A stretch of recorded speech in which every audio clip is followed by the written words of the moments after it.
Thank you very much, Madam Speaker. 13 years ago next week, the chamber of the House of Commons was filled with tears and a lot of raw emotion. Prime Minister Stephen Harper issued the apology for the treatment that residential school survivors experienced at federally funded schools across this country. It marked a milestone in the healing and reconciliation process for former students. One of those former students is Bill Sunday, a member of Akwesasne, which is in my riding of Stormont-Dundas-South Glengarry. At that time, the Grand Chief of the Council, Chief Tim Thompson, brought 7 survivors from the community of Akwesasne to hear the words from the Government of Canada that day. I'm thinking of Bill tonight and the number of residents of Akwesasne over the course of numerous generations faced hardship and discrimination. What came of that apology around that time was the idea of establishing the Truth and Reconciliation Commission of Canada. As was alluded to in other speeches, that report came out with tangible calls to action back in 2015. To give a context, that is 6 years ago, 2,100 days that our federal government has had to respond and enact the change that's been called for. We're here today with nowhere near the pace and the volume of completion and tangible progress that I think Canadians have wanted us to have. We look at, I think there's a few more than a handful that have been marked as completed. Others are underway. But I think if you speak to Indigenous Canadians, First Nations leadership in this country, and any Canadian, they would agree that the pace of change, the pace of enacting reconciliation has not moved in the past 6 years as fast as it needs to be. Madam Speaker, on Monday, our leader, the leader of the official opposition, wrote a letter to the Prime Minister, and I think over the course of the last couple of days, through the advancement of Bill C-5, which was positive, which is regarding a day for truth and reconciliation, we worked together as all parties to advance that legislation forward. That was one of the calls to action in the Truth and Reconciliation Commission. Our leader also wrote in that letter to say this legislation we're debating here tonight should come back up, be moved forward as it will tonight, and eventually be passed with support from our caucus and I believe from all of Parliament. But I say this respectfully, Madam Speaker, that this is an important measure to do. Don't get me wrong. But when we look at all the measures we need to do, the tangible, real, meaningful reconciliation is yet to come. There are a lot of big items that we as a Parliament and we as a country need to confront and address in a timely manner. I also want to acknowledge the discussions of another piece of legislation, Bill C-15, that has had many hours of debate here and in committee and is now over in the Senate. I had the honor and the privilege of speaking with my perspective as a young Canadian, as somebody who has a First Nations community, Akwesasne, in my riding, and as part of our Conservative caucus taking a look at the details of the legislation. I want to speak about the opposition to C-15, not because of a lack of support for reconciliation, but I want to illustrate to Canadians that our work as parliamentarians is far from done. We know that.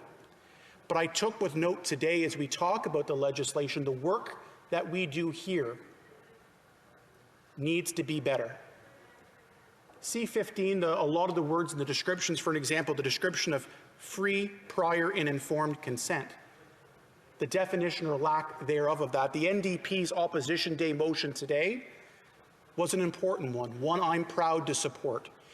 And the first few parts of that speaks about ending litigation we see in courts, where the government, First Nations community, residential school survivors are spending years and years and millions of dollars, more and more emotion going from there. That has been exacerbated because we are not taking the time for consultation, for the details.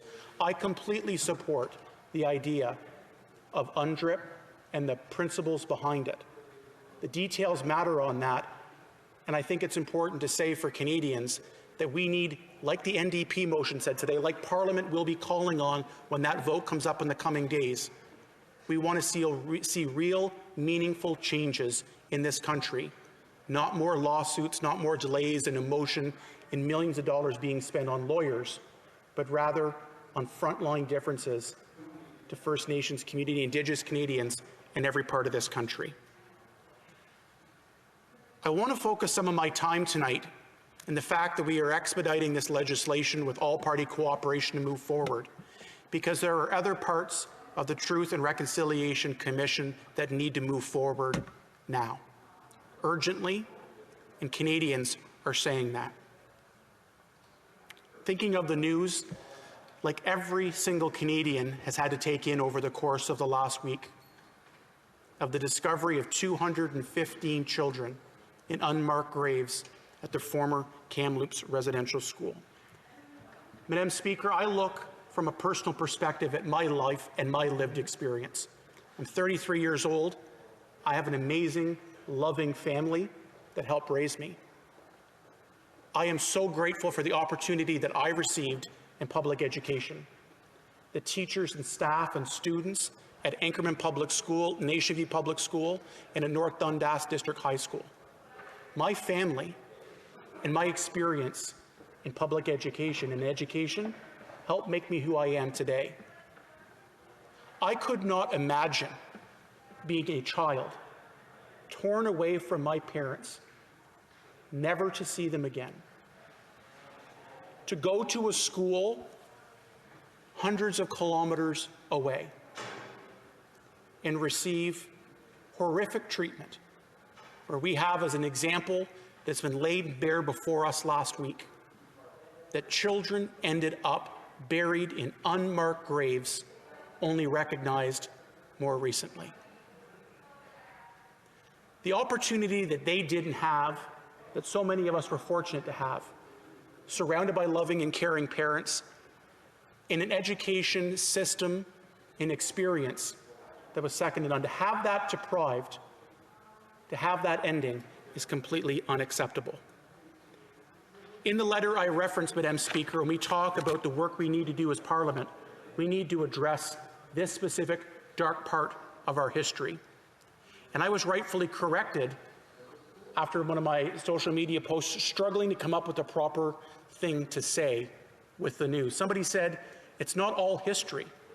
There are still residential school survivors here today living the experience each and every day. It's not history to them, it's lived experience that they have to deal with and struggle with each and every day. So what we need to do, and Madam Speaker, I think parliamentarians from all parties and every part of this country will hear the need that, yes, we need to move forward on C5. We need to move forward on this piece of legislation in C8. But we need to fund the investigation of all former residential schools in Canada where unmarked graves may exist, including where the 215 children were already discovered in Kamloops. We need to ensure proper resources are allocated for the reinterment, the commemoration, and the honor of any individuals discovered at any of those sites according to the wishes of their family. And we need to develop a detailed and urgent, meaningful way of educating Canadians on the real experiences and lived experience of those there. Madam Speaker, I'm going to wrap up my comments tonight by bringing it back to my community in Eastern Ontario. Tonight, as I wrap up, I'm thinking of Leona Cook, an elder from Akwesasne who actually lives on the American side of Akwesasne, but her story goes a long way. She was sent from Messina to Western New York in the Buffalo, Niagara Falls area to a residential school. This tragedy goes even beyond borders. They took her shoes away when she went to school, and her brothers went there. They were placed on a different side of campus. She rarely, if ever, saw them. I watched a video earlier today as I prepared my remarks, and Leona was on video saying this: I don't want their apology. I don't want anything from them. I would hope that they learn to treat people better than they treated us. You can't make people be somebody they don't want to be. We can take the lessons and words of Leona Cook, we can embody them in our work and move forward on major sections of the Truth and Reconciliation Commission that will matter to Canadians. I look forward to the questions and comments and supporting the legislation before us tonight. Thank you. Thank you. Questions and comments, questions et commentaires. L'honorable député de Longueuil-Saint. The honourable member for Longueuil-Saint-Hubert. Thank you, Madam Speaker. I'm a bit astounded right now. I wonder if my colleague shares that feeling. There was an incredible tragedy this week, discovery of a mass burial ground. 215 children were buried there.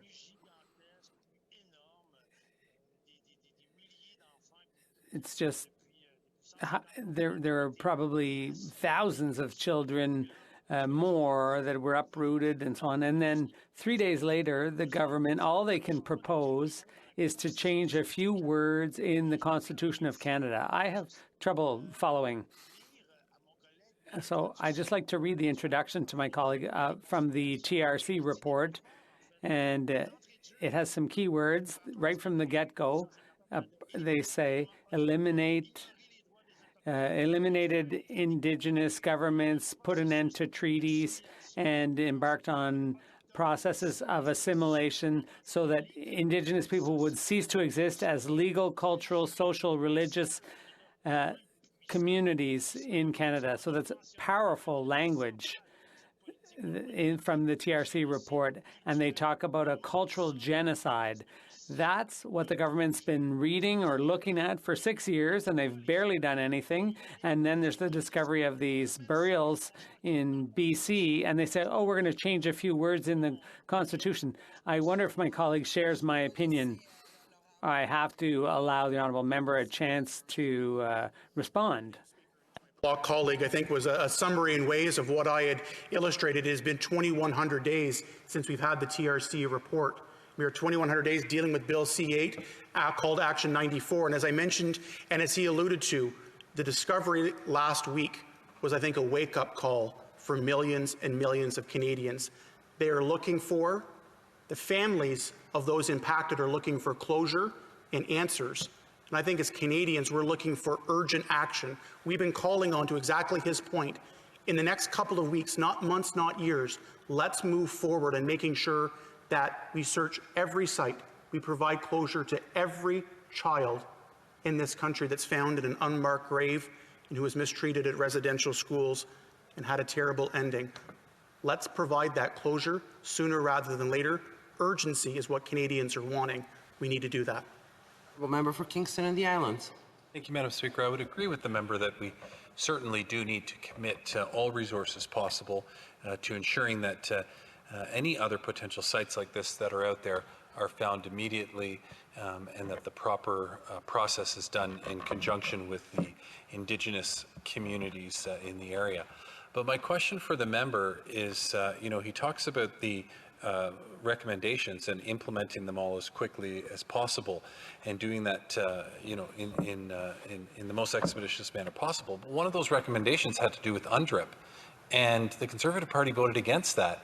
And so I'm trying to, as I listen to him, rationalize how it is that he can stand here and say we absolutely must implement these recommendations. We must do as much as we possibly can to see them come to fruition as soon as possible. But yet the Conservative Party voted against one last week. And can he explain why he took that position? Honourable member for Stormont-Dundas-South. Thanks. I want to thank my colleague, my fellow Eastern Ontarian, for that question. From the government side, and provides an opportunity for me to, again, state of where the principles of UNDRIP and the overwhelming majority of the declaration, there is not an issue. But for far too long, and in far too many examples, Madam Speaker, in our history, we have not seen the proper parliamentary work and consultation to get some of the details resolved early in that legislation. We heard that at committee from First Nations communities, from legal experts, to say it is important to take the time to make sure that these legislations and the interpretations don't end up in court.